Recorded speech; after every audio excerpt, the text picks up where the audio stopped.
നല്ല വെയിറ്റ് ആണോ 10-15 കിലോ കൂടുതൽ കിട്ടും. അപ്പൊ ഇത് നമുക്ക് ഇന്ന് വെട്ടി നല്ല അടിപൊളി ഒരു ചക്കപ്പുഴുക്ക് ഉണ്ടാക്കാം.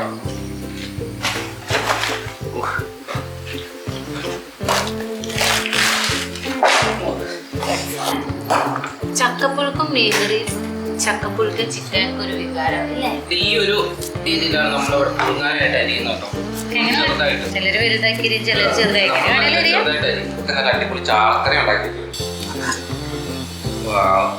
നല്ല നെയ്ച്ചാളയാണ് ചക്കയുടെ കൂടെ കഴിക്കും. ഇത് ഇതിനകത്തേക്ക് ഇടാം. ഇതൊന്ന് നിറച്ചുണ്ട് കേട്ടോ. ഒരു ഗ്ലാസ് വെള്ളം കൂടെ ഒഴിക്കണം, അല്ലെ ഇത് അടി പിടിക്കും. 2 ഇതള് കറുവേപ്പിലയും കൂടെ ഇടാം. ഒരു 2 സ്പൂണ് ഉപ്പിടാം കേട്ടോ. മഞ്ഞപ്പൊടിയും കൂടെ ഇടാം. നമുക്കിത് മൂടി വെച്ചിട്ട് വേവിക്കാം കേട്ടോ. അപ്പൊ അരപ്പുണ്ടാക്കാനായിട്ട് ഞാൻ ഒരു അരമുറി തേങ്ങ ചിരണ്ടി എടുത്തിട്ടുണ്ട് കേട്ടോ. അതിൻ്റെ കൂടെ തന്നെ ഒരു 3-4 മുളക് കേട്ടോ, ഒരു 3 കഷ്ണം ചെറിയ ഉള്ളി കേട്ടോ. ഇതിനകത്ത് മെയിനായിട്ട് വേണ്ടത് കറുവേപ്പിലയാണ്. നല്ല നാടൻ കറുവേപ്പില വേണം കേട്ടോ. അതിന്റെ ഫ്ലേവറും ടേസ്റ്റും ഒക്കെ ഇനി കിട്ടണം. അപ്പൊ അത് ഞാനൊരു 3-4 കഥകളും ഇടുന്നുണ്ട്. 2-3 കഷ്ണം വെളുത്തുള്ളി കേട്ടോ. ഇതൊരു ഫ്ലേവറിന് വേണ്ടിയിട്ട് ഞാൻ അത് ചെറുജീരകം ഇടാം കേട്ടോ. ആവശ്യത്തിനുള്ള ഉപ്പും കൂടെ ഇടാം. ഉപ്പ് നമ്മൾ ഓൾറെഡി വേവിക്കാൻ വെച്ചപ്പോൾ ഇട്ടതാണ്. ഇതിനകത്ത് ഒരു നുള്ളു മഞ്ഞപ്പൊടി ഇടാം. കുറച്ച് വെള്ളം കൂടെ ഒഴിച്ചു കൊടുക്കണം. എടുക്കണം.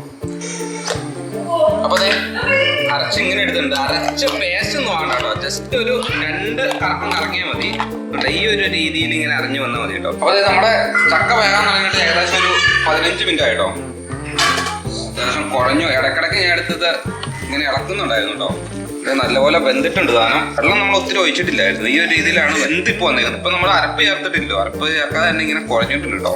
ഈ അരപ്പ് നമ്മൾ ഇനി ചക്കക്കകത്തേക്ക് ആഡ് ചെയ്യാം കേട്ടോ. അപ്പൊ ഈ അരപ്പ് ജസ്റ്റ് ഒന്ന് വാഷ് ചെയ്തിട്ട് നമുക്ക് ഇതിനകത്തേക്ക് ഒഴിക്കാം. 1 ടേബിൾ സ്പൂൺ വെളിച്ചെണ്ണ ഒഴിച്ചു കൊടുക്കാം കേട്ടോ. കുറച്ച് നല്ല നാടൻ കറുവേപ്പിലയും കൂടി ഇട്ട് കൊടുക്കാം. ഇത് നല്ലപോലെ ഒന്നുകൂടി മിക്സ് ചെയ്ത് കൊടുക്കുക. അരപ്പും എല്ലാം ആ ഒരു കൺസിസ്റ്റൻസി നോക്കി കുഴഞ്ഞ് ഒത്തിരി വെള്ളമായിട്ടില്ല, എന്നാൽ വെള്ളം കുറഞ്ഞിട്ടുമില്ല കേട്ടോ. അപ്പോൾ കിട്ടുന്ന മണം കേട്ടോ. ഒന്ന് ടേസ്റ്റ് ചെയ്ത് നോക്കാം.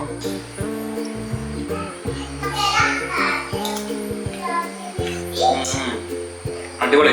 നമ്മൾ ഉണ്ടാക്കിയ അരപ്പടി കൂടി കേട്ടോ.